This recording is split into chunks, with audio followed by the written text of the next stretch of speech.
Hello and welcome everyone to another episode of Game Vortex, where today we are talking about, god damn it, PlayStation 5.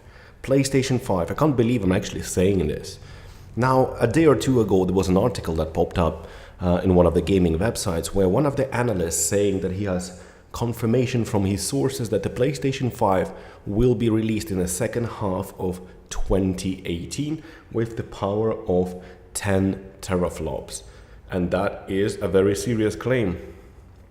Now, I'm not a gaming analyst, obviously, but I have been a gamer for over 20 years and I've been following this industry very, very closely. And also looking at what Sony has been doing for a very long time, I can tell you that straight away that that's not going to happen.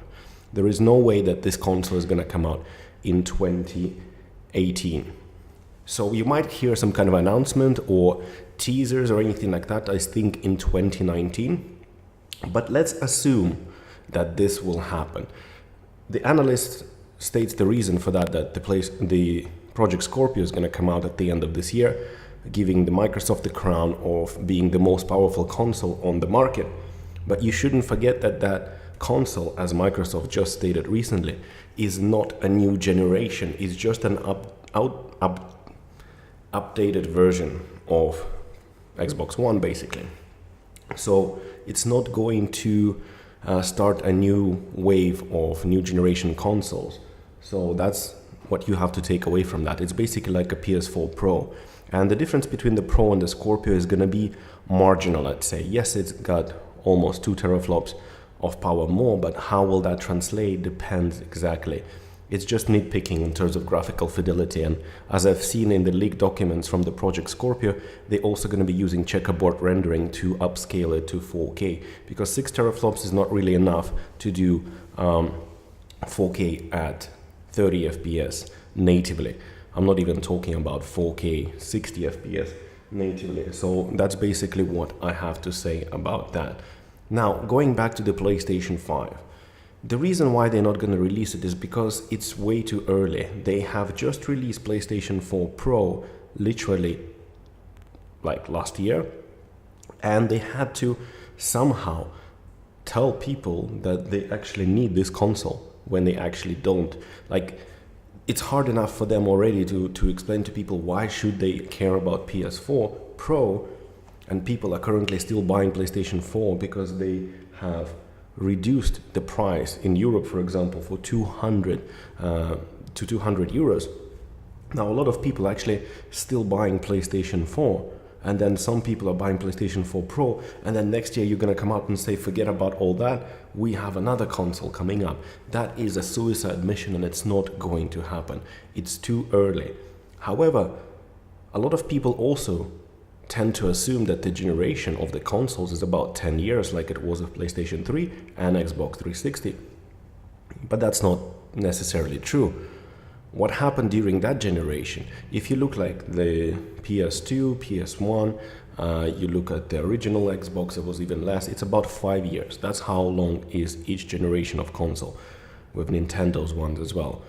And what happens basically is, during that time when PS3 and Xbox One were released, the economy took a nosedive, so people didn't have that much money to spend. There were also problems with production of the consoles that made them very expensive. So that's the main reason why people couldn't afford a lot of these consoles at launch, like PS3, $600. So that's the reason why the generation stretched all the way to 10 years. So even if we take into account that the console generation is going to be about 5-6 years, it's still too early. I'm definitely positively sure that you're going to see PlayStation 5 somewhere in 2019 or 2020. I think 2019 is pushing it at the earliest.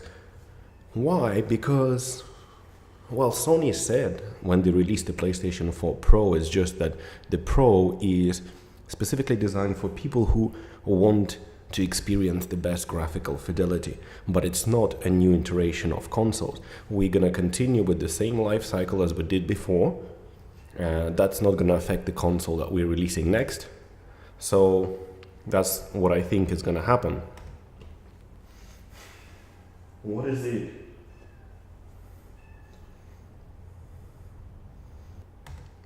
And in terms of graphical performance of saying like 10 teraflops that he was claiming, I mean, that's pretty plausible in 2019, I think. That will allow the games to run probably at 4K natively at 30 FPS per second. Why am I saying at 30 FPS? Well, because frankly speaking, if we're looking at the GeForce GTX 1080, even that card, which has a lot of power and performance, cannot push most of the games at 60 FPS. It's always somewhere sub 60, 50 or so, like sometimes dropping to 40 something. So it's pushing a bit too much. And also, if that console is going to come out in 2018, it's going to cost a flipping fortune. Now, if Sony is going to release an actual updated version of the PS4 again, sort of like PS4 Pro, that remains to be seen. I mean, it's not entirely out of the realm of possibility, I would say. So that got me a little bit worried as well, because you never know, they might just release another PlayStation 4.5, 4.7, whatever, Pro 2, the new Pro, for those who want to experience the latest in fidelity. It's very interesting how this thing is going to develop, but I'm very curious to see. I mean, if we're going to see the PlayStation 5 in 2018, if by any chance that guy is correct, which I pretty definitely can say that is not, it's going to be a big problem for Sony, because even PS4 Pro, you know, like if Sony would be selling millions of those, they would have said something. They couldn't shut up about how many millions of consoles they were selling, the same way Microsoft couldn't shut up when Xbox 360 was dominating on the market. So that means the PS4 Pro may be not selling as well as they actually think. So this way, it remains to be seen. Pushing out the PlayStation 5 in 2018 is going to be a suicide, because you have to convince people why the hell do they need another system yet again.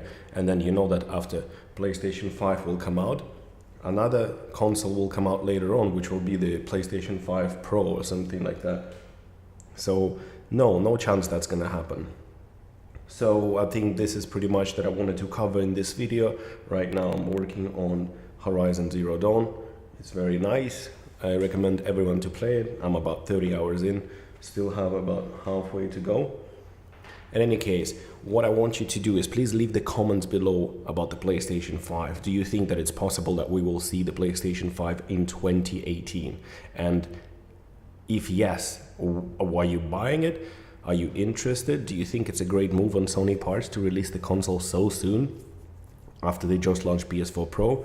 And obviously, if you think that my theory is correct, that we're going to see it in 2019, 2020, that's where the Death Stranding is going to come out. That's where most likely The Last of Us 2 is going to come out. So it will be interesting to see what's happening there.